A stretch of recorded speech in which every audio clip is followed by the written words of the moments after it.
திருவாரூரில் புதிய ரயில் நிலையம் முன்பு தமிழ்நாடு வணிகர் சங்கங்களின் பேரமைப்பு மாவட்ட தலைவர் ராமமூர்த்தி தலைமையில் 300க்கும் மேற்பட்ட வணிகர்கள் கொட்டும் மழையில் குடையை பிடித்துக் கொண்டு போராட்டத்தில் ஈடுபட்டனர். இதில் மத்திய அரசு வாடகை கடைகள் மீதான 18% வரி விதிப்பை உடனடியாக திரும்பப் பெற வேண்டும் என்றும், மாநில அரசு ஆண்டுதோறும் 6% கூடுதல் சொத்து வரி விதிப்பை திரும்ப பெற்றிட வேண்டும் உள்ளிட்ட பல்வேறு அம்ச கோரிக்கைகளை வலியுறுத்தி கண்டன கோஷங்களை எழுப்பினர். மத்திய அரசின் வாடகையின் மீதான 18% வரி விதிப்பை திரும்ப பெற்றிட வலியுறுத்தியும், மாநில அரசு ஆண்டுதோறும் 6% கூடுதல் சொத்து வரி விதிப்பை திரும்ப பெற வலியுறுத்தி உள்ளிட்ட பல்வேறு கோரிக்கைகளை வலியுறுத்தி நாமக்கல் நகர் பூங்கா சாலையில் தமிழ்நாடு வணிகர் சங்கங்களின் பேரமைப்பின் நாமக்கல் மாவட்ட தலைவர் ஜெயக்குமார் வெள்ளையின் தலைமையில் கண்டன ஆர்ப்பாட்டம் நடைபெற்றது. இந்த ஆர்ப்பாட்டத்தில் சுமார் 500க்கும் மேற்பட்ட வணிகர்கள் பங்கேற்றனர். திண்டுக்கல் மாநகராட்சி அருகே தமிழ்நாடு வணிகர் சங்கங்களின் பேரமைப்பு மற்றும் அனைத்து வியாபாரிகள் சங்கத்தினர் சார்பில் வியாபாரிகள் கருப்பு பேட்ஜ் அணிந்து மத்திய மாநில அரசுகளை கண்டித்து கண்டன ஆர்ப்பாட்டம் மண்டல தலைவர் கிருபாகரன் தலைமையில் நடைபெற்றது. இதில் சொத்துக்கள் மீதான 6% வரியை திரும்ப பெறவும், வணிக வரி கட்டணம் மற்றும் தொழில் வரி போன்றவற்றின் உயர்வை திரும்ப பெற கோரியும், கடை வாடகை கட்டிடங்களுக்கான GST வரியை திரும்ப பெற கோரியும் ஆர்ப்பாட்டம் நடைபெற்ற நிலையில் மத்திய மாநில அரசை வன்மையாக கண்டிப்பதாக தொழில் வர்த்தக சங்கர் பேரமைப்பு மண்டல தலைவர் கிருபாகரன் பேட்டியளித்துள்ளார்.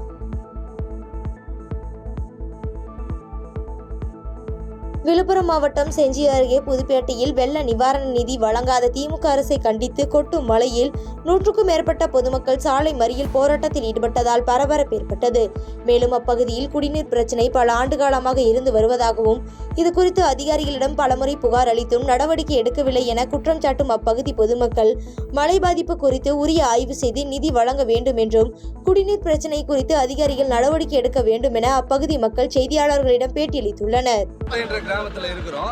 நான் வந்து பார்த்தீங்கன்னா 5வது வார்டு உறுப்பினர். எங்கள் ஊரில் வந்து பார்த்தீங்கன்னா 30/1/2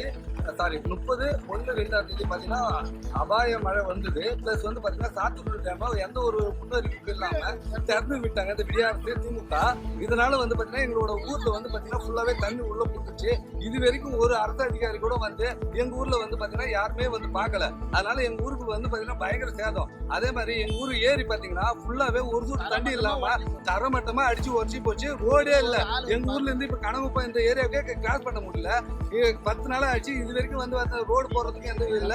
எங்களோட வாழ்வாதாரமே கிட்டத்தட்ட பாத்தீங்கன்னா 200 ஏக்கர் நிலம் பாத்தீங்கன்னா நெல் பயிரிட்டது நன்சை பயிர் ஃபுல்லாவே நாசமாயிடுச்சு. இது வரைக்கும் அதுக்கான எந்த ஒரு இழப்பீடுமே யாரும் வந்து அதுக்கு கீழே வந்து பார்க்கவும் இல்லை. அது மட்டும் இல்லாம இது வந்து இல்லாம பாத்தீங்கன்னா ஏகப்பட்ட பாதிப்பு ஏற்பட்டு இருக்கு. இன்னும் மழை பெய்ஞ்சு மழையில சொன்னாங்க. அதுவும் தாங்க பாதிப்பட்ட வந்து அடுத்த விழுப்புரம் மாவட்ட ஆட்சியர் அலுவலகம் எதிரில் சென்னை திருச்சி தேசிய நெடுஞ்சாலையில் தேசிய தென்னிந்திய நதிகள் இணைப்பு விவசாயிகள் சங்கம் தலைவர் ஐயாக்கண்ணு தலைமையில் விவசாயிகள் சாலை மறியல் போராட்டத்தில் ஈடுபட்டனர். மேலும் இதில் ஒரு விவசாயி தரையில் அங்க பிரதட்சணம் செய்தும், புயலால் பாதிக்கப்பட்ட விளை நிலங்களுக்கு ஏக்கருக்கு 40,000 ரூபாய் வழங்க வேண்டும் என கோரிக்கை விடுத்தும், விவசாய கடன்களை தள்ளுபடி செய்ய வலியுறுத்தியும் போராட்டத்தில் ஈடுபட்டவர்கள் பேட்டியளித்துள்ளனர். ஆனா அரசாங்கம் 7,000 தருது. உழவு ஓட்டத்துக்கு கூட 7,000 செலவாயிருக்கு. அது நடுற கூலி, உரம் போட்ட கூலி எல்லாம் யாரு கொடுப்பா? விவசாயிகள். மத்திய சர்க்கார் நியாயமான நிதியை ஒதுக்கி மாநில சர்க்காரும் சேர்ந்து எங்களுக்கு கொடுக்க வேண்டும். அதே போல பாதி இடத்துல கணக்கெடுக்கிறாங்க, எடுக்க மாட்டேங்கிறாங்க. அதான் விவசாயி வாங்கிய அனைத்து கடனையும் தள்ளுபடி செய்யணும். ஏன்னா நாங்க எங்க போய் யார்கிட்ட கேட்கறது? பாண்டிச்சேரியில ரோட்டுக்கு கிழக்க வந்து 5,000 ரூபாய் ரேஷன் கார்டுக்கு, தமிழ்நாட்டில் 2,000 என்ன நியாயம்? அங்க 5,000 கொடுத்தா இங்க 10,000 ரூபாய் ரேஷன் கார்டுக்கு தரணும். இங்க வந்து ஒரு ஹெக்டேருக்கு வந்து 1 லட்சம் ரூபாய் நஷ்டம் தரணும் விவசாயிக்கு. இந்த நாட்டினுடைய முதுகெலும்பே விவசாயி தான். யாரும் உணவு உண்ணாம இருக்க முடியாது.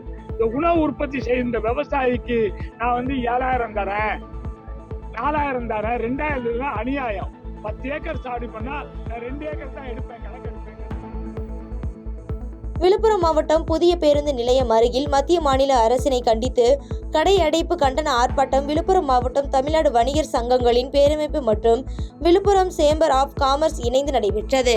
இதில் மத்திய அரசு வாடகை கடைக்கு GST 18% வரி விதிப்பை ரத்து செய்ய கோரியும், கடைகளுக்கு சொத்து வரி 6% வருடந்தோறும் உயர்வை ரத்து செய்ய கோரியும் கடையடைப்பு போராட்டத்தில் ஈடுபட்டவர்கள் பேட்டியளித்துள்ளனர். இந்த கடையடைப்பு காரணமாக விழுப்புரத்தில் முக்கிய வீதிகள் மக்கள் நடமாட்டம் இல்லாமல் வெறிச்சோடி காணப்பட்டது.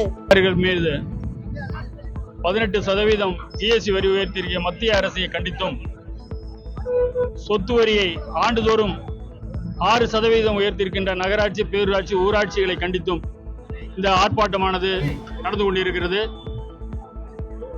இந்த ஆர்ப்பாட்டத்திற்கு பின்பும் மத்திய மாநில அரசுகள் இதை செவிசாய்க்கவில்லை என்றால் கண்டிப்பாக அகில இந்திய அளவிலே போராட்டம் நடைபெறும். அதற்கு தமிழ்நாடு வணிகர் சங்க பேரமைப்பு உறுதுணையாக இருந்து எங்களுடைய வியாபாரிகளை காக்க வேண்டிய ஒரு கட்டாயத்தில் இருப்பதால் கண்டிப்பாக ஒத்துழைப்பு கொடுப்போம் என்பதை இந்த நேரத்தில் தெரிவித்துக் கொள்கிறேன். சேலம் மாவட்டம் ஓமலூர் நீதிமன்ற வாசலில் அமர்ந்து மாற்றுத்திறனாளியான சிக்கந்தர் என்பவர் பிச்சை எடுக்கும் போராட்டத்தில் ஈடுபட்டதால் பரபரப்பு ஏற்பட்டது. மேலும் லாட்டரி விற்பதாக கூறி காவல்துறையினர் இவர் மீது அடிக்கடி வழக்கு பதிவு செய்வதாகவும், மேலும் அபராதம் கட்ட பணம் கேட்பதாகவும் வேதனை தெரிவித்து காவல்துறையை கண்டித்து பிச்சை எடுக்கும் போராட்டத்தில் ஈடுபட்டதாக வேதனை தெரிவித்து பேட்டியளித்துள்ளார். 23 ஃபைனை கட்டுறேன். ஃபைனை கட்டிவிட்டு அப்புறமேட்டு விட்டாங்களா. கரெக்டாக 1 வருஷம் கழிச்சு நேற்று ஃபோன் பண்ணி என்னங்கிறாரு, எஸ்ஐ பேர் வந்து மோகன் சொல்லி இந்த மாதிரி உன் மேலே ஃபைனு லாட்ரி கேஸ் இருக்குது பண்ணி காலையில் 10 மணிக்கு போய் ஃபைன் கட்ட அப்படின்னாங்க. என்கிட்ட எந்த சோர்ஸுமே இல்லை. அந்த ராமாயணம்லாம் நாங்கள் கேட்கறதுக்கு ஆள் இல்லை. காலையில் கொண்டு போய் ஃபைனை கட்டு நீ அப்படின்னு சொல்லி சொல்கிறாங்க. நான் எந்த ஃபைன் கட்டுறது என்கிட்ட பணம் இருக்குது சொல்லுங்க பார்ப்போம். எனக்கு எந்த வேலையும் இல்லை சார். நானும் 20-21 வருஷமாக பதிவு பண்ணிட்டு உட்காந்துட்டு இருக்கிறேன். அந்த வேலையோ இப்போ இல்லை. ஏதோ என் வீட்டுக்காரம்மா வேலைக்கு போயிட்டு வீட்டு வேலையை செஞ்சுக்கிட்டு நான் காப்பாற்றிட்டு இருக்குது. எனக்கு ஒரே ஒரு பையன். இந்த பையன் கஷ்டத்துக்கு தான் நான் இந்த சீட்டை எழுதினேன். இல்லைன்னா நான் எழுதிருக்கவே மாட்டேன். நிஜமாக ஏன்னா ஃபைன் கட்டுங்கிறாங்க. நான் கோர்ட்டுக்கு ஃபைன் எப்படி கட்டணும்? பிச்சை எடுத்து தான் நான் கட்டணும். அதுதான் நீதிமன்றத்தில் நீதிமன்றத்துக்கு கட்டுறதுக்கு என்கிட்ட நிதி இல்லைங்க. இந்த நீதி கேட்குறேன். எனக்கு நிதி வேணுங்கிறாங்க. நிதி கட்டினா தான் நீதி கிடைக்குங்கிறாங்க. அப்படிங்கும்போது நான் பிச்சை தானே எடுத்தாகணும். இல்லாத சொல்லுவோம் பார்க்கலாம். வாடகை கடைகளுக்கு 18% GST விதிக்கப்பட்டதை கண்டித்தும், வீடு கடைகளுக்கு 6% சொத்து வரி உயர்வை வாபஸ் பெற வலியுறுத்தியும் கடலூரில் தமிழ்நாடு வணிகர் சங்கங்களின் பேரமைப்பு சார்பில் கடலூர் மாநகர தலைவர் GR துரைராஜ், மண்டல தலைவர் சண்முகம் தலைமையில் பல்வேறு கோரிக்கைகளை வலியுறுத்தி கண்டன ஆர்ப்பாட்டம் நடைபெற்றது. தொடர்ந்து வணிகர் சங்கங்களின் பேரமைப்பினர் பேரணியாக சென்று மத்திய GST மற்றும் கலால்துறை துணை ஆணையர் அலுவலகத்தில் கோரிக்கைகள் தொடர்பாக மனு அளித்தனர். ஈரோடு மாவட்டத்தில் உள்ள தனியார் திருமண மண்டபத்தில் ஸ்ரீ பரஞ்சோதி பகவதி சார்பில் ஆரோக்கிய சோமவரம் நிகழ்ச்சி ஈரோட்டில் நடைபெற்றது. இந்த நிகழ்ச்சிக்கு ஸ்ரீ யோகநாதன் தாசாதி தலைமை வகித்த நிலையில் இதில் நிர்வாகிகள் மற்றும் 500க்கும் மேற்பட்ட பக்தர்கள் கலந்து கொண்டனர்.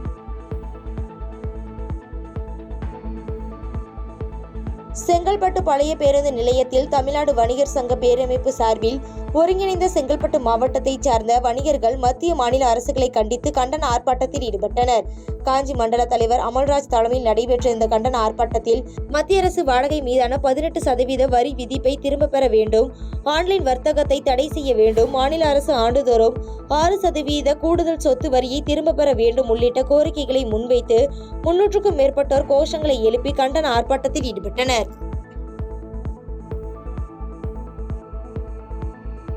தென்காசியில் கடை வாடகை கட்டிடங்களுக்கான 18% GST வரியை மத்திய மாநில அரசுகள் திரும்பப் பெற வலியுறுத்தி வியாபாரிகள் சங்கம் சார்பில் ஆர்ப்பாட்டத்தில் ஈடுபட்டனர்.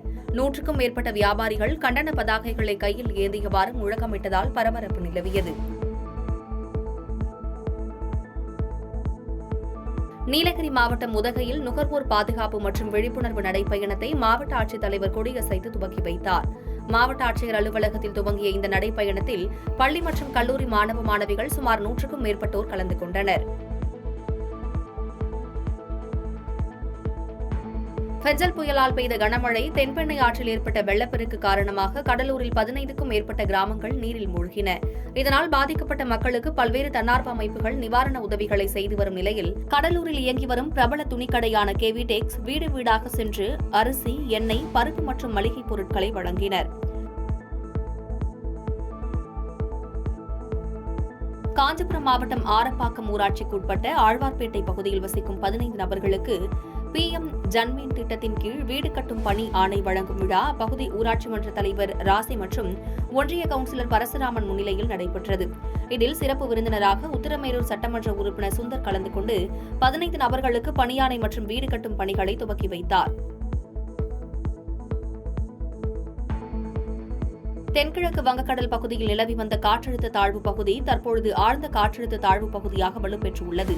இதன் காரணமாக காஞ்சிபுரம் மற்றும் சுற்றுவட்டார பகுதிகளில் கனமழை பெய்து வருகிறது. திடீர் கனமழை காரணமாக குளிர்ந்த காற்று வீசுவதால் பொதுமக்கள் மற்றும் விவசாயிகள் மகிழ்ச்சியடைந்துள்ளனர்.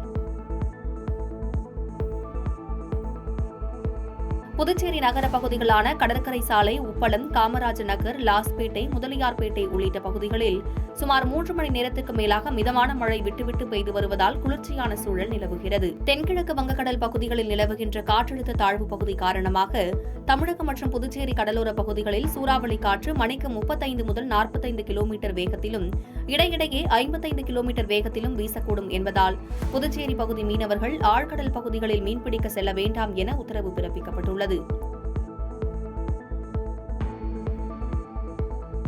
மகாகவி பாரதியாரின் 143வது பிறந்தநாள் விழா புதுச்சேரி அரசு செய்தி மற்றும் விளம்பரத்துறை மூலம் இன்று கொண்டாடப்பட்டது. அதன்படி ஆளுநர் மாளிகை அருகே உள்ள பாரதியாரின் திருவுருவ சிலைக்கு அரசு சார்பில் துணைநிலை ஆளுநர் கைலாசநாதன், முதலமைச்சர் ரங்கசாமி, அமைச்சர்கள் லட்சுமி நாராயணன் உள்ளிட்டோர் மாலை அணிவித்து மரியாதை செலுத்தினர். தருமபுரி மாவட்டம் காரிமங்கலம் கிழக்கு ஒன்றியத்தில் தமிழக துணை முதல்வர் உதயநிதி ஸ்டாலின் 48வது பிறந்தநாள் விழா கொண்டாடப்பட்டது. அதையொட்டி காரிமங்கலம் அடிலம் கிராமத்தில் ஏழை எளிய மக்கள், முதியோர்கள் மற்றும் தூய்மை பணியாளர்களுக்கு நலத்திட்ட உதவிகள் மற்றும் அன்னதானம் வழங்கும் நிகழ்ச்சி நடைபெற்றது. தமிழ்நாடு அரசின் கூடுதல் வரி விதிப்பை கண்டித்து தருமபுரி BSNL அலுவலகம் அருகே கண்டன ஆர்ப்பாட்டம் நடைபெற்றது. GST வரி விதிப்பில் உள்ள குளறுபடிகளையும் 18% வாடகை வரி விதிப்பினை திரும்பப் பெற வேண்டும், தமிழ்நாடு அரசின் சார்பில் கட்டிடங்களுக்கான வரி விதிப்பில் 6% கூடுதலாக விதிக்கப்பட்டுள்ளதையும் கண்டித்து ஆர்ப்பாட்டம் நடைபெற்றது. திருச்சியில் வாடகையுடன் சேர்த்து 18% GST வரி செலுத்த வேண்டும் என அரசு உத்தரவை கண்டித்து வணிகர்கள் கண்டன ஆர்ப்பாட்டம் நடத்தினர். ஆர்ப்பாட்டத்தின் போது காவல்துறையினர் போக்குவரத்துக்கு அனுமதிக்காததால் திடீர் சாலை மறியல் ஏற்பட்டது. திருவள்ளூர் அடுத்த மணவாள நகர் ராதாகிருஷ்ணன் தெருவைச் சேர்ந்தவர் சுஜாதா. இவரது கணவர் கிருஷ்ணமூர்த்தி ராணுவத்தில் பணியாற்றி ஓய்வு பெற்று உயிரிழந்தார். இந்நிலையில் கடந்த 9ஆம் தேதி சுஜாதா தனது மகனுடன் வீட்டை பூட்டிக் கொண்டு சென்னை தேனாம்பேட்டையில் உள்ள ராணுவ அலுவலகத்திற்கு பென்ஷன் தொகை சம்பந்தமாக பேச சென்றுள்ளார். இதனை நோட்டமிட்ட கொள்ளையர்கள் வீட்டின் பூட்டை உடைத்து அதில் இருந்த 8 சவரன் தங்க நகை மற்றும் ரூபாய் 1.50 லட்சம் ரொக்கம் பணத்தை கொள்ளையடித்து சென்றுள்ளனர். இது குறித்து தகவல் அறிந்து வந்த போலீசார் கொள்ளை சம்பவம் குறித்து விசாரணை மேற்கொண்டு வருகின்றனர். கரூர் மாவட்டம் ஆண்டாங்கோயில் கிழக்கு ஊராட்சிக்குட்பட்ட சக்தி நகர் பகுதியில் தினசரி குப்பை கழிவுகளை அகற்றாமல் இருப்பதால் துர்நாற்றம் அடிப்பதாக பொதுமக்கள் வேதனை தெரிவித்துள்ளனர். குப்பை கழிவுகள் தினசரி அகற்றாத காரணத்தால் வீதிகளில் 100 அடி தூரத்திற்கு குப்பைகள் மலை போல் குவிந்துள்ளன. மேலும் மழைநீர் வடிகாலில் அடைப்பு ஏற்பட்டு அதிலிருந்து கழிவுநீர் குப்பையோடு கலந்து தேங்குவதால் சுகாதார சீர்கேடு ஏற்படுவதாக பொதுமக்கள் குற்றம் சாட்டியுள்ளனர். எனவே தினசரி குப்பை கழிவுகளை அகற்ற மாவட்ட நிர்வாகம் நடவடிக்கை எடுக்க வேண்டும் என அப்பகுதி பொதுமக்கள் கோரிக்கை விடுத்துள்ளனர். திருவள்ளூர் மாவட்டம் பூந்தமல்லி 1வது வார்டு மேல் மாநகர் பகுதியில் செயல்படும் ஆதி திராவிடர் நல உயர்நிலை பள்ளியில் மழைநீருடன் கழிவுநீர் தேங்கி நிற்பதால் மாணவர்களுக்கு நோய் தொற்று ஏற்படும் அபாயம் உள்ளது. இது தொடர்பாக வார்டு கவுன்சிலர் தாமரைக்கண்ணன் மற்றும் அதிகாரிகளிடம் பலமுறை புகார் அளித்தும் தற்போது வரை எவ்வித நடவடிக்கையும் எடுக்கவில்லை என பள்ளி ஆசிரியர்கள் மற்றும் அப்பகுதி வாழ் மக்கள் புகார் தெரிவிக்கின்றனர். கன்னியாகுமரி மாவட்டம் நாகர்கோவில் அறிஞர் அண்ணா விளையாட்டு அரங்கம் முன்பு அநியாய வரி விதிப்பை கண்டித்து தமிழ்நாடு வணிகர் சங்க குமரி கிழக்கு மாவட்ட தலைவர் பாபு தலைமையில் ஆர்ப்பாட்டம் நடைபெற்றது. ஆர்ப்பாட்டத்தில் வணிக உரிம கட்டண உயர்வு மற்றும் தொழில் வரி உயர்வை ரத்து செய்ய வேண்டும் உள்ளிட்ட கோரிக்கைகளை முன்வைத்து மத்திய மாநில அரசை கண்டித்து ஆர்ப்பாட்டம் நடைபெற்றது. திருவண்ணாமலை மாவட்டம் வந்தவாசி அடுத்த கல்லாங்குத்து ஊராட்சி ஒன்றிய தொடக்கப் பள்ளியில் மகாகவி பாரதியாரின் 142வது பிறந்தநாள் விழா பள்ளி தலைமை ஆசிரியர் எஸ். கண்ணையி தலைமையில் நடைபெற்றது. இதில் மகாகவி பாரதியாரின் வேடமிட்டு பள்ளியின் 61 மாணவர்கள் பாரதியார் பாடல்களை பாடினர். மேலும் பாரதியார் வாழ்வில் நடந்த அம்சங்களை விளக்கி மாணவர்கள் நாடகங்கள் நடைபெற்றன. தேனி மாவட்டம் ஆண்டிப்பட்டி அருகே வைகை அணையில் இருந்து தேனி அரசு மருத்துவமனைக்கு செல்லும் கூட்டு குடிநீர் திட்ட குழாயில் உடைப்பு ஏற்பட்டு வைகை அணையில் இருந்து காணா விளக்கு செல்லும் சாலையில் 1 கிலோமீட்டர் தூரத்திற்கு குடிநீர் வீணாகி வருகிறது. எனவே உடனடியாக சேதமடைந்து உடைப்பு ஏற்பட்ட குடிநீர் குழாயை சீரமைத்து குடிநீர் வீணாவதை தடுக்க வேண்டும் என பொதுமக்கள் கோரிக்கை விடுத்துள்ளனர்.